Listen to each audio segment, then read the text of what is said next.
जशी चांगली माणसं असतात तसे वाईटही माणसं असतात. त्यातील दोनच उदाहरणं आपल्याला देतो. तर कोणी काही केलं काही बोललं तरी कधीही विचलित होऊ नका. आपली स्पर्धा कोणाशी नाही, कारण आपलं जिजाऊचं जे काम आहे त्याविषयी बोलतो आणि त्या दोन व्यक्तींच्या कामाविषयी बोलतो. दोन व्यक्ती म्हणजे समाज नसतो. त्यातील एक व्यक्ती आहे की जी यांनी पिढून पिढ्या कुटुंबाच्या जमिनी हडपल्या, समाजाला आदर्श देण्यासाठी देशीचं दारूचं दुकान टाकलं. पुढे काय कमी पडलं तर गेल इंडिया किंवा इतर ज्या लाईन गेल्या त्यामध्ये शेतकऱ्यांना देशोधडीला लागलं, शेतकऱ्यांचे पैसे खाल्ले आणि त्यांचं पुण्य इतकं झालं तर मीरा रोड किंवा ठाण्यावरून काही बाया शोधत त्यांच्या घरापर्यंत मागच्या वाढदिवसापर्यंत आल्या, इथनं जाऊन त्यांच्या हिरानंदानीच्या फ्लॅटमध्ये घरापर्यंत घुसल्या.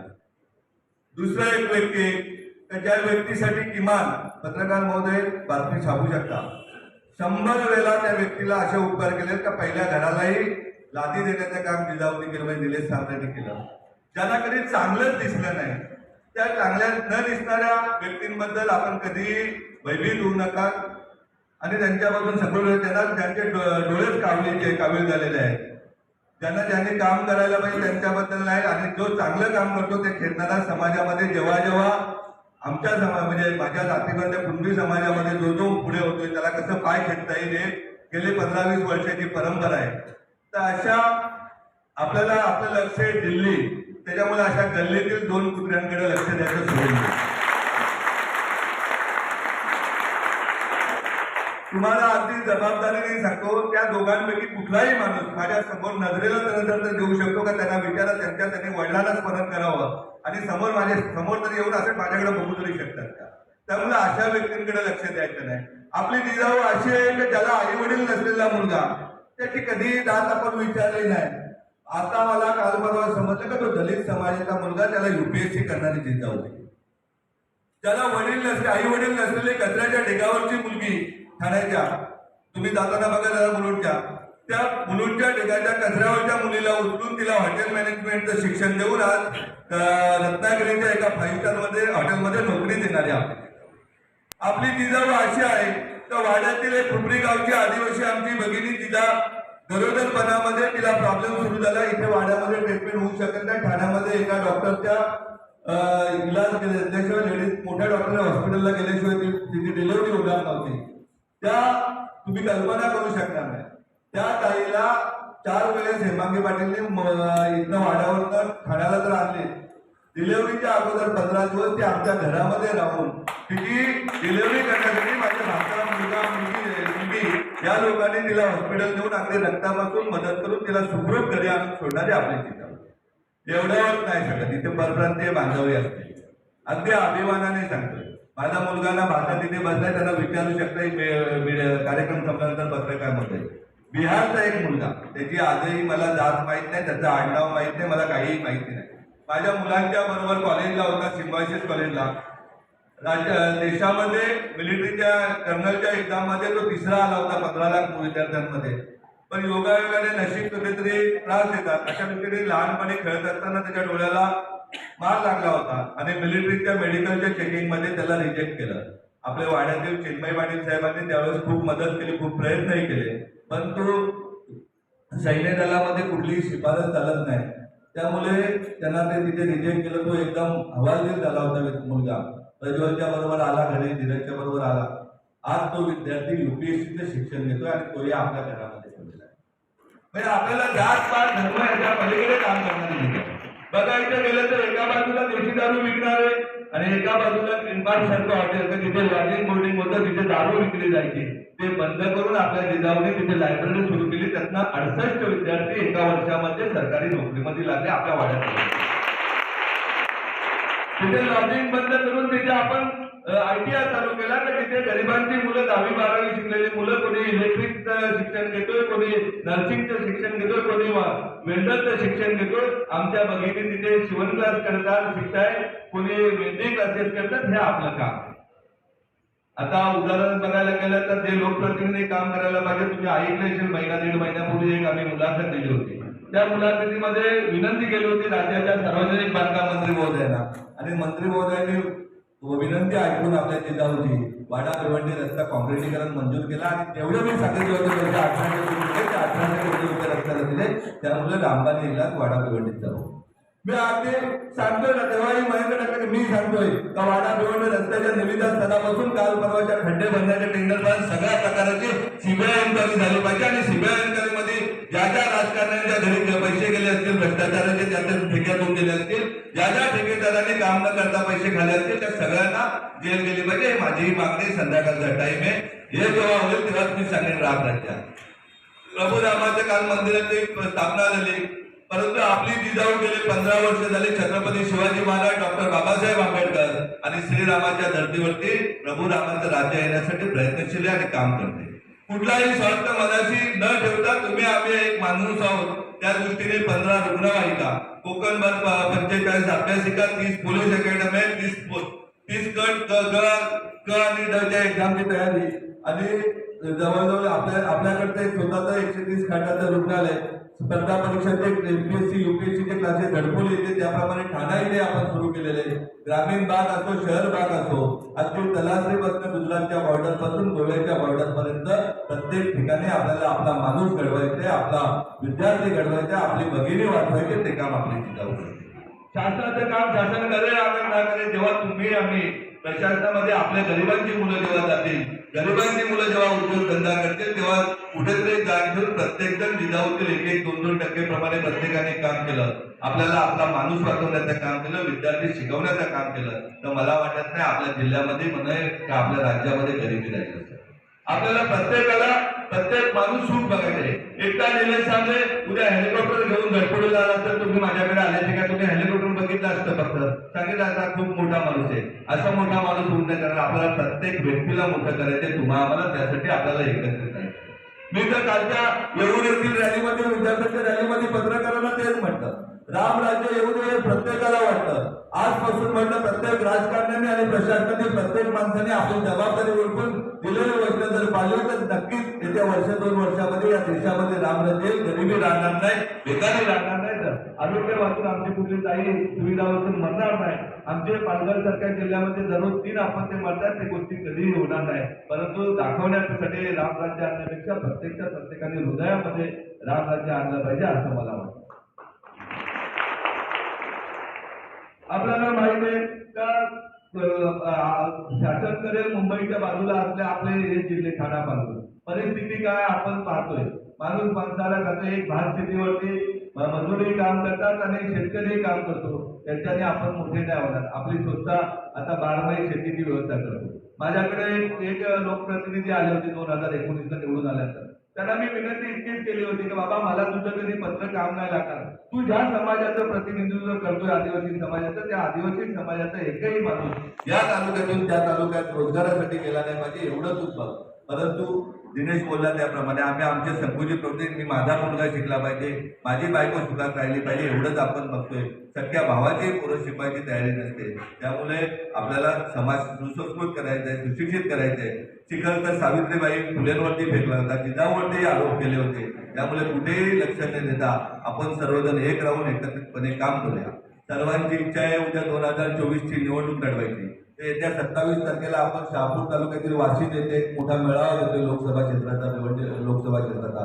त्यावेळेस आपण विचार विनिमय करू.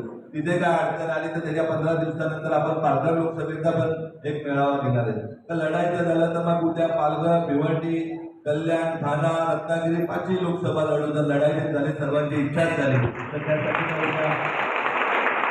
पैशांची गरज नाही, कारण आपण राजकारण करणार आहोत ते स्वतःचे पोट भरण्यासाठी. कारण 100% डॉक्टर बाबासाहेब आंबेडकरांना अभिप्रेत असलेले राज्य समाजाला देण्यासाठी आपण राजकारण करणार आहोत. राजकारणात उतरलो त्यासाठी उतरणार आहोत. नाहीतर आपण पाहतोय का अगदी एखादा माणूस पदावर आला का त्याला ती जे मतदार असतो मायबाप, त्याची आठवण परत 5.5 वर्षानंतर येते. मग 5.5 वर्षानंतर गल्ली बोलामध्ये लोक शोधायला येतात, त्यांची ओळख दाखवायला लागतात, त्यांची ओळख दाखवायला लागतात. हे काम तुम्हाला आम्हाला नाही करायचंय. आपल्याला 24 तास दररोज आपलं काम सांभाळून, आपलं घरचं सांभाळून, घरच्यांच्या आरोग्याची काळजी घेऊन, समाजातील ज्याला गरज आहे, ज्याला उद्या आई बाबांना मूलबाळ नाही त्यांनाही आपल्याला सांभाळायचं आहे. आणि ज्या मुलाबाळांना आई बाबा नाही त्यांनाही आपल्याला चांगलं शिक्षण द्यायचंय.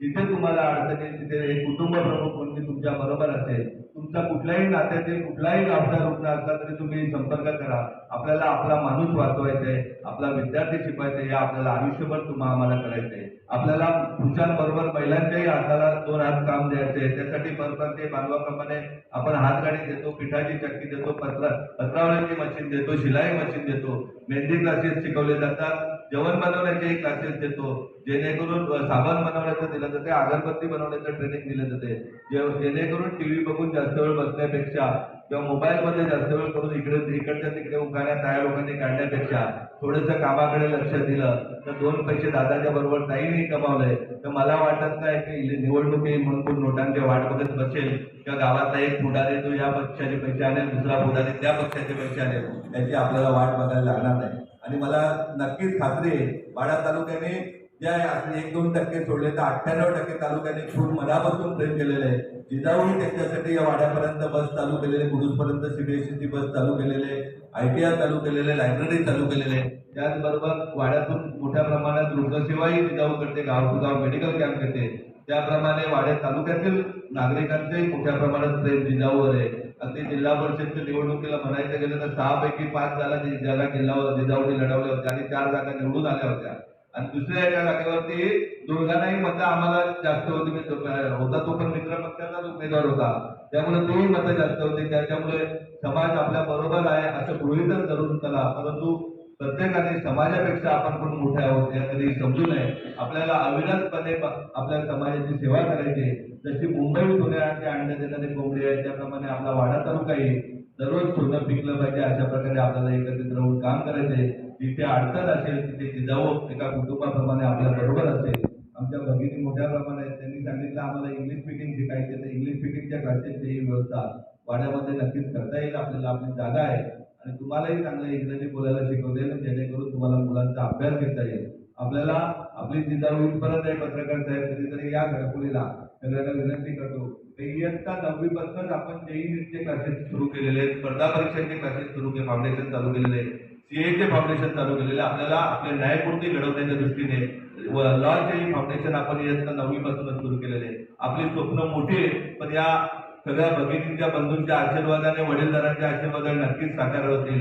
तर वयाच्या 21व्या वर्षी पंतप्रधान कार्यालय चालवणारा ओरिश्री हा आपल्या मातीतून गेला पाहिजे अशा प्रकारचं आपलं स्वप्न आहे.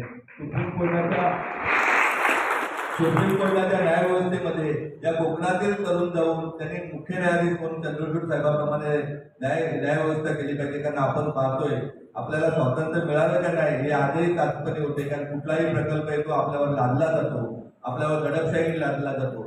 आमचं विक्रमगड तालुक्याचं छोटंसं एक उदाहरण सांगतो की देहरदा नावाचा एक प्रकल्प होतोय. तर तिथे कायदा आहे, घटनेमध्ये अधिकार आहे का आदिवासी ग्रामपंचायत जातीमध्ये ग्रामसभेशिवाय कुठलाच प्रकल्प करता येत नाही. आणि साठा प्रकल्प तर करताच येत नाही. करायचं झालं तर शेतीसाठी प्रकल्प केला जातो. तरी सुद्धा 403 शेतकऱ्यांना देशोधडीला लावून गेल्या 4 वर्षापासून काम चालले. आम्ही न्यायालयात न्याय मागतोय, आम्ही माननीय राष्ट्रपती महोदयांकडे न्याय मागतोय, आम्ही SC/ST आयोगाकडे न्याय मागतो, आम्ही पंतप्रधान महोदयांकडे न्याय मागतो. प्रत्येक ठिकाणी तारीख पे तारीख पडत आहे. परंतु आपला मायबाप कोण आहे त्यासाठी आपल्याला आपली पोरं त्या व्यवस्थेमध्ये मुख्य पदावर नेऊन बसवली पाहिजे. आपल्याला आपले लोकप्रतिनिधी सक्षम केले पाहिजेत का उद्या वेळ आली तर माणसाच्या हक्कासाठी ते रस्त्यावर बसले पाहिजे, रस्त्यावर त्यांनी जनांदोलन केली पाहिजे, स्वतःचा स्वार्थ बाजूला ठेवू. अशा प्रकारचे लोकप्रतिनिधी तुम्हाला आम्हाला निवडून द्यायचे. लोकशाही आणि नोकरशाही या जनतेच्या सेवेसाठी आहे आणि त्या सेवेसाठी असतील तरच त्याचा उपयोग आहे. परंतु सध्या आपण बघतोय पालघर जिल्हा विभाजन होऊन आपण ठाण्याला काहीतरी आपल्याला न्याय मिळत होता. आज येणारा प्रत्येक प्रकल्पामध्ये शेतकऱ्यांना फसवलं जातं. त्यांच्या नावाने जमिनीचे पैसे खाणारे, जसं मी सांगितलं मगाशी गॅस लाईनचा विषय, त्याप्रमाणे येणाऱ्या प्रत्येक प्रकल्पामध्ये दलाल असतात, लोकप्रतिनिधींचे दलाल असतात, काही अधिकाऱ्यांचे दलाल असतात. आपल्या वाड्या तालुक्यात बघायला गेलं तर मला वाटतं बडोदा एक्सप्रेस वे मध्ये मोठ्या प्रमाणात अशा प्रकारचे गैरव्यवहार झालेले आहेत. ज्याची जमीन त्याला मोबदला न मिळता करोडो रुपये अधिकारी खाऊन मोकळे करतात, राजकारणी खाऊन मोकळे करतात. या सगळ्यांचं मुख्य कारण आहे शिक्षण. तर शिक्षणाकडे आपण सर्वांनी वळलं पाहिजे. आरोग्याबाबतही आपण काळजी घेतली पाहिजे. आज आपल्याकडे व्यवस्था आहे, तुम्हाला कुठेही जमीन विकायला लागणार नाही, सोनं टाकायला लागणार नाही, अशी व्यवस्था जिजाऊने करून ठेवलेली आहे. त्याचा लाभ सर्व बंधू भगिनींनी आपल्या स्तरावर आपल्या गावातील शेवटच्या माणसापर्यंत या सगळ्या गोष्टी पोहोचल्या पाहिजेत. आणि निवडणूक तर मी सांगत असतो वैभव पालवी का जिजाऊसाठी निवडणूक ही अगदी चहामध्ये बिस्किट खाण्याची इतकी सोपी आहे. कारण आम्ही 12 महिने 24 तास गेले 15 वर्ष समाजातील तळागाळातील माणसासाठी काम करत असल्याने परवाचा भिवंडीचा कार्यक्रम तुम्ही बघितला असेल तर भिवंडी सारख्या शहरामध्ये जर 15,000 लोक एकही पैसा न देता जगू शकतात तर आपल्यासाठी निवडणूक काही नाहीये. येत्या 27